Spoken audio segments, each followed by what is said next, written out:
ছোট্ট শিশু আহাদ, বয়স মাত্র 4 বছর। সে এখনো বুঝতে শিখেনি কোটা কি, কোটা সংস্কার কি, বা এই বিষয় নিয়ে সে এখনো বুঝার মতো জ্ঞান হয়নি। মা বাবার সাথে বারান্দায় জানালা দিয়ে উঁকি মেরে দেখছে বাইরে কি হচ্ছে। গত শুক্রবার 19শে জুলাই ঘটনা, যাত্রাবাড়ি রায়বাগের ঘটনা। হ্যাঁ প্রিয় দর্শক, বাবা এক পাশে, মা এক পাশে, মধ্যখানে আহাদ জানালা দিয়ে দেখছে বাইরে নিচে তুমুল কাণ্ড হয়ে যাচ্ছে। একদিকে কোটা সংস্কার আন্দোলন ছাত্ররা, আবার অন্যদিকে পুলিশ এবং ছাত্রলীগ। ব্যাপক তাদের মধ্যে হাঙ্গামা চলছে। এক পর্যায়ে আহাদ মাটিতে পড়ে যায়, লুটে পড়ে। বাড়িটি হচ্ছে 12 তলায়, তারা 8 তলায় বাসা ভাড়া করে থাকেন এই আবুল হাসান। আহাদ তার সন্তান মা বাবার মধ্যখানে দাঁড়িয়ে আছেন, জানলা দিয়ে দেখছেন। হঠাৎ করে মাথা ঘুরে পড়ে যায়। মা বাবা হয়তো ভাবছে যে ছেলে মাথা ঘুরে পড়ে গিয়েছে।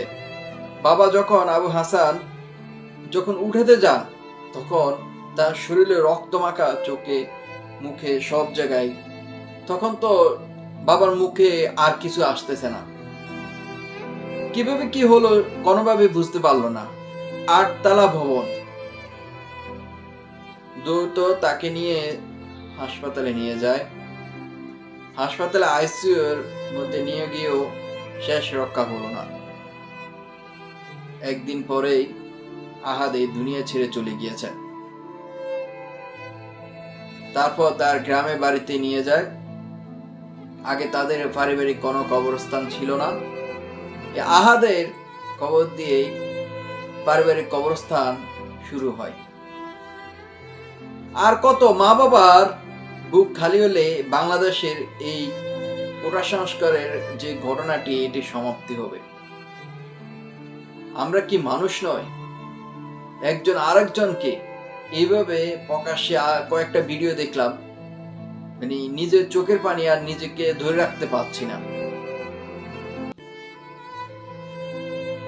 আপনারা কি মানুষ? আপনাদের ঘরে কি মা বোন সন্তান নেই? আপনারা কি মানুষ? এদিকে কোটা সংস্কারের সমন্বয়কারা 24 ঘন্টা আলটিমেটাম দিয়েছে যে তাদের দাবি যদি মানা না হয় তাহলে তারা কঠোর আন্দোলনের হুঁশিয়ারি দিয়েছেন। এদিকে কোটা সংস্কার আন্দোলনের 3 সমন্বয়কে হাসপাতাল থেকে উঠে নেওয়া হয়েছে। তারা কোথায় আছে, কিভাবে আছে, এখনো কোনো তথ্যই পাওয়া যায়নি।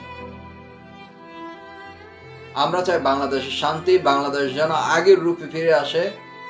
সবুজ শ্যামলে বাংলাদেশ।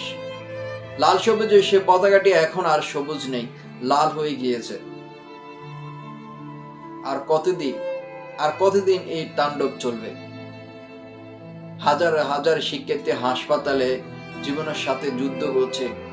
তারা কি বাঁচবে না এই দুনিয়া ছেড়ে চলে যাবে, এই অবস্থায় আছে।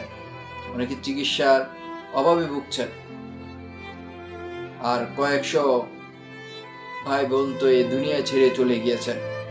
এর সমাপ্তি কোথায়? শিশু আয়াদের কথা চিন্তা করুন। শুধু শিশু আয়াদ নয়, এভাবে আরো 3 থেকে 4 জন শিশু পুলিশের গুলিতে, কার গুলিতে এই দুনিয়া ছেড়ে চলে গেছেন বলা যায় না। একটি কথা অনেকেই বলছে যে আমাদের পয়সার টাকার গুলি আমাদের কে চালাচ্ছে, এর জবাব কে দিবে? প্রশ্ন কি আছে? যাই হোক, যে যেখান থেকে দেখছেন, ভিডিওটা ভালো লাগলে অবশ্যই শেয়ার করে দিবেন। ভালো থাকবেন, সুস্থ থাকবেন, নিরাপদে থাকবেন। আর বাংলাদেশের ইন্টারনেটের কথা কি বলবো? পলকে পলকে আসে, আবার পলকে পলকে চলে যায়। এই অবস্থা এখন বহির্বিশ্বের সাথে কোনো যোগাযোগে নাই। সামান্য ওয়াইফাই দিছে আর কি। আর ফলক ভাই তো বলে যে আজকে দিবে, কালকে দিবে, কালকে না পরশু দিবে। একটু আগে বলে যে আমরা এটা বন্ধ করে নি, বলে যে বন্ধ করছি। মানে সেই কি হারাই ফেলছি কিনা আল্লাহ জানে। ধন্যবাদ সকলকে।